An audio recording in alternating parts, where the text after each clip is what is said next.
Burnok anak! Punta ka na kay Aling Nena. Mangutang ka ng 2 itlog. Tsaka isang balot na tuyo. Almusal natin. Opo, tay. Mabilis talaga tong anak ko pag inutusan. Napakagaling. Bibong-bibo. Sunod agad.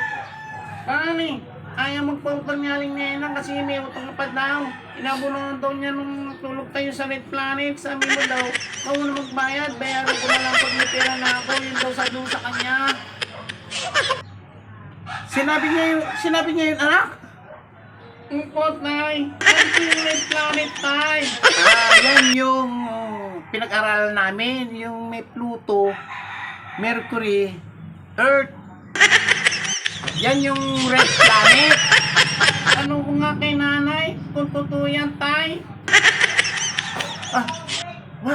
Wag mo na sabihin yun. Magagalit yun. Papagalitan ka nun. Magagalit lang si nanay mo. Kaya huwag mo na sasabihin. Takday tayo dyan. Putol ka dyan. Tapos ang kaligayahan mo. Takday tayo.